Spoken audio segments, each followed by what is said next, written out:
What's up, peeps? Welcome back to Rebranding Safety. If you're new here, Rebranding Safety is changing the perception of health and safety, and we do that right here on the YouTube channel. We do that on the podcast as well. This video is a pod clip from a podcast.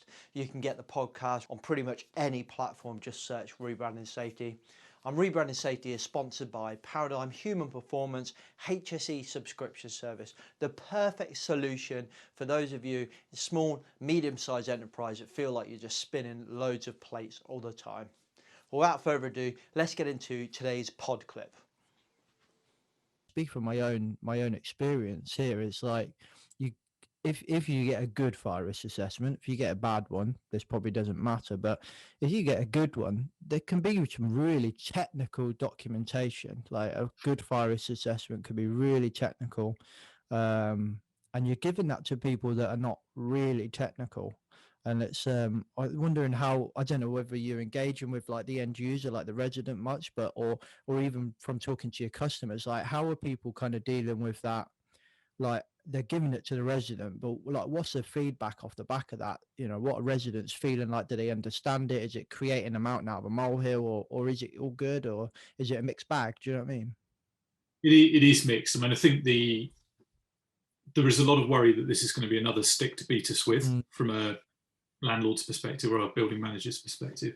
And then there's others at the other thing that's at the other end that say, look, we're not perfect, we're open. Yeah. We explain this to our residents, we publish these to them as a matter of course, and we explain, and we do have to manage expectations that putting that fire door keep shut sticker on a riser cupboard somewhere is not as high a priority as making sure our AOVs are operational, or our firefighting lift is maintained, or whatever it is. So there's different rankings to it. And I think generally what I would say is that most residents have far more capacity to understand these things than most landlords would probably choose to think. I mean, for example, the building safety bill consultation has finished, and we launched a database today where we've analysed the written consultations, and 62% of the written responses to that new piece of legislation came from leaseholders. Wow. And they're really well informed. I mean, generally, one of the things that has come out of this whole issue post Grenfell and cladding scandals, building safety scandals, crises, whatever you call it, is the level of technical competence of residents that live in flats and apartments is just, you know, they could talk all day on approved document B and compartmentation and cavity barriers and different types of insulation and EPS and render systems and all sorts of things. You know, it's just unbelievable that because they've had to learn. And what's actually happening now is where landlords or government could have bullshitted people and blinded them with science, they can answer most of the questions themselves, or if they can't, they know the experts to go to say, I've been told this about my cladding. They'll go to one of the country's leading cladding experts that they've met on Twitter, and they'll send them a photo, and the expert will come back and say, no, that's wrong. So the whole sort of social media age has moved into cladding and building safety now, and you've got this super informed growing group of people that have got amazing press contacts. I mean, this story has run in the Sunday Times, I think, for the last 5 weeks on the trot. There's been half a page or a full page or 2 pages about this issue in the Sunday Times week in, week out. BBC News at 10 last week, 6 o'clock news as well.